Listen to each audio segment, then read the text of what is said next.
Madame la présidente, madame la ministre, madame la rapporteure, mes chers collègues, ces dernières années, de nombreux progrès ont été réalisés en France pour faire reculer les inégalités entre les femmes et les hommes.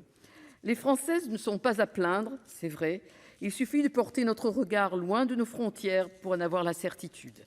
J'aimerais rendre hommage aux nombreuses femmes afghanes qui se battent pour leur liberté et aux hommes qui les aident dans leur combat. Fatima Hosseini, jeune photographe au talent immense, réfugiée à Paris. Zarifa Adiba, l'indomptable chef d'orchestre afghane qui dirige la première formation féminine du monde musulman, et tant d'autres. Nous n'oublions pas l'urgence de la situation. En quelques jours, leur monde s'est effondré.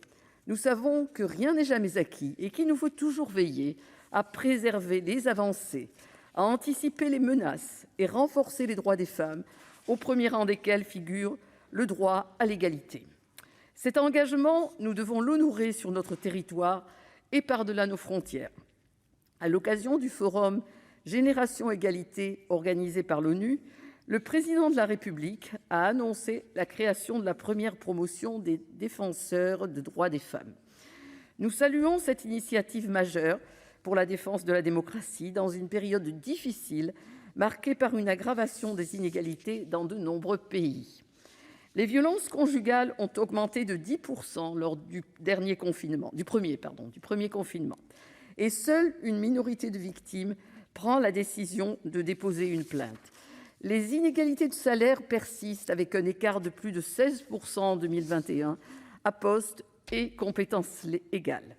Cette différence est encore plus marquée chez les cadres, avec 20% de différence de salaire, et chez les femmes qui ont des enfants.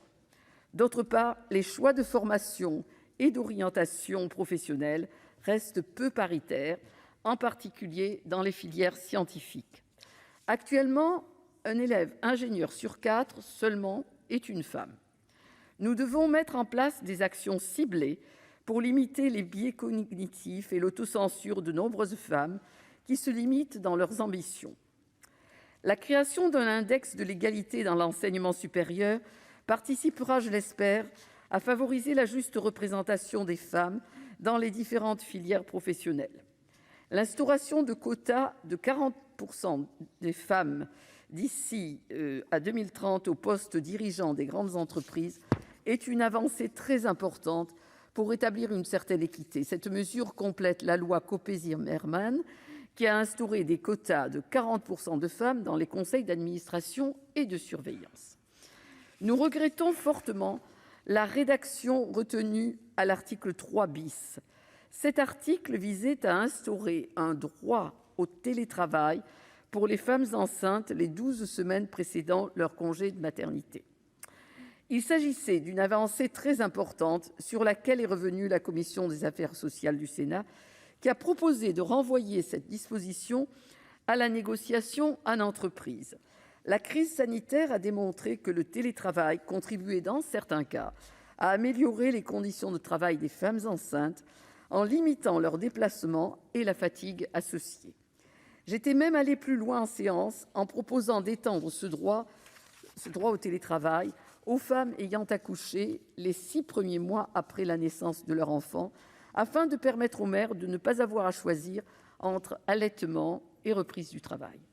Madame la ministre, je souhaite que nous continuions à travailler sur l'amélioration de la conciliation entre le travail et la parentalité.